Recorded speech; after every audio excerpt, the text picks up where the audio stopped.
வணக்கம் நண்பர்களே. ஒரு 10 நிமிஷத்தில் இன்றைக்கி பட்டாசு வெஜிடபிள் உப்புமா செய்யலாம். அதுக்கு 2 தக்காளி எடுத்துக்கங்க, 2 பெரிய வெங்காயம், ஒரு 3 வரமிளகா, 3 கேரட்டு, கொஞ்சோண்டு பீன்ஸ் எடுத்துக்கங்க. அது கூட கொத்தமல்லி கருவேப்பிலை தேவைக்கு எடுத்துக்கங்க. எடுத்துக்கிட்டு அது கொஞ்சம் இஞ்சி சேர்த்திட்டு எல்லாத்தையும் நல்லா பொடியாக கட் பண்ணி வச்சுருங்க.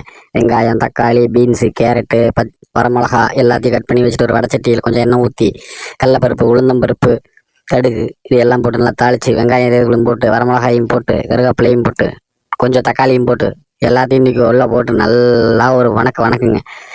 நல்லா அப்படியே வணங்குற அளவுக்கு விட்டுருங்க. கொஞ்சம் நல்லா வணங்கினதுக்கப்புறமா அது கூட உப்பு தேவையான அளவுக்கு எவ்வளோ வேணுமோ அவ்வளோ மட்டும் பார்த்து போட்டுக்குங்க. உப்பையும் போட்டு விட்டு நல்லா வணக்கி விடுங்க. நல்லா வணக்கி விட்டதுக்கப்புறமா நம்ம அறுத்து வச்சுருக்கிற வெஜிடபிள்ஸ் எடுத்து அதுக்குள்ளே போட்டுருங்க.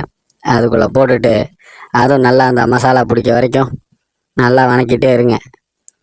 நல்லா வணக்கி விட்டுட்டு இப்போ அந்த காயெல்லாம் கொஞ்சம் அப்படியே எண்ணெயிலே கொஞ்சம் நேரம் இருக்கட்டும். அதுக்கப்புறமா அந்த காய் வேகிற அளவுக்கு மட்டும் லைட்டாக தண்ணி ஊற்றிக்கிங்க. கொஞ்சமாக தண்ணி ஊற்றி விட்டு அந்த காய் மட்டும் நல்லா வேக வச்சுக்கோங்க. வேக வச்சு கொஞ்சம் அப்படியே நல்லா வேகட்டும், அந்த தண்ணியிலேயே வேகட்டும். தேவைப்பட்டுச்சுன்னா மூடி போட்டு வச்சுக்கோங்க. மூடி போட்டு வச்சிங்கன்னா காய் கொஞ்சம் சீக்கிரமாக வெந்துடும். அதுக்கப்புறமா காய் வெந்ததுக்கப்புறமா மூடி ஓப்பன் பண்ணி விட்டுட்டு தண்ணி ஊற்றிக்கிங்க. நம்ம தண்ணி அளவு எப்படின்னு கேட்டிங்கன்னா, நீங்கள் ரவை எந்த கப்பில் எடுக்கிறீங்களோ அதில் வெள்ளை ரவையாக இருந்தால் 1 கப்புக்கு 2 கப்பு தண்ணி ஊற்றுங்க. சம்பா ரவையாக இருந்தால் 2.5 கப்பு தண்ணி ஊற்றுங்க. அவ்வளவுதான் விஷயம். தண்ணி ஊற்றி மறுபடியும் கொஞ்சம் உப்பு பார்த்துட்டு நல்லா போட்டுட்டு மூடி வச்சுருங்க. மூடி வச்சு ஒரு 5 நிமிஷம் கழித்து நீங்கள் ரவை தேவையான அளவுக்கு நலந்து வச்சுக்கோங்க. அதை நான் ரவை அளக்கிற பாத்திரத்தை கவனமாக அதே பாத்திரத்தில் நீங்கள் திரும்ப தண்ணி எடுக்கிறதுக்கு யூஸ் பண்ணிக்கோங்க. தண்ணி அதிகமாக போச்சுன்னா குழஞ்சிரும், கம்மியாக இருந்தால் வேகாது. இப்போ நீங்கள் மூடியை திறந்து பார்த்தீங்கன்னா தண்ணி நல்லா கொதித்து வந்திருக்கும். வெஜிடபிள்ஸும் கொஞ்சம் நல்லா வெந்திருக்கும். இந்த மாதிரி டைமில் ரவையை எடுத்து ஒரே மாதிரி போட்டு அப்படியே கிளறிட்டே இருங்க. ரவையை போடும்போதே கிளறுங்க. கிளறதுன்னு பாட்டினீங்கன்னா கீழே அடி பிடிச்சி கட்டி பிடிச்சிக்கும்.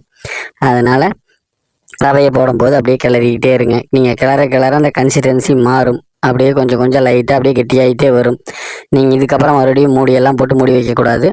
அப்படியே ஓப்பன்லேயே இருக்கட்டும். ஓப்பன்லேயே அப்படியே நல்லா கிளறிட்டே இருந்தீங்கன்னா கொஞ்சம் கொஞ்சமாக கெட்டிப்பட்டு வரும். கெட்டிப்பட்டு வரும்போது நீங்கள் மறுபடியும் கூட உப்பு வேணுன்னா கொஞ்சம் லைட்டாக பார்த்து போட்டுக்கலாம். இல்லை ஓகே கரெக்டாக இருந்தது அப்படின்னா அதோட விட்டுறலாம். உங்களுக்கு எந்த பதத்துக்கு வேணுமோ அந்த பதத்துக்கு நீங்கள் இறக்கிக்கலாம். கொஞ்சம் அப்படியே ஒவ்வொருத்தருக்கு கொஞ்சம் லூஸாக இருந்தாலே எடுத்துக்கலாம். இல்லை அப்படின்னா கொஞ்சம் இன்னும் கெட்டியாக வேணும்னாலும் இன்னும் ஒரு 2 நிமிஷம் விட்டீங்க அப்படின்னா நல்லா கெட்டியாயிரும். நம்மளுக்கு தேவைப்படுற பதத்தில் எடுத்துடுங்க. ஒரு 5 நிமிஷத்தில் செஞ்சிடலாம் இந்த உப்புமா. ஆனால் நிறைய பேருக்கு பிடிக்காதும்பாங்க. எங்கள் வீட்டில் எல்லோரும் சாப்பிடுவோம், நல்லாயிருக்கும். நீங்களும் இதே மாதிரி ஒரு நாள் உங்கள் வீட்டில் தயார் பண்ணி சாப்பிட்டு பாருங்கள். இல்லை டெய்லியுமே கூட தயார் பண்ணி சாப்பிட்டு பாருங்கள். சூப்பராக இருக்கும். குழந்தையெல்லாம் நல்லா சாப்பிடுவாங்க விரும்பி. காய்கறி இருக்கிறதுனால உடலுக்கும் நல்லது, எளிதாக ஜீரணமாயிரும். அதனால் செஞ்சு சாப்பிட்டு பாருங்கள். நன்றி, வணக்கம்.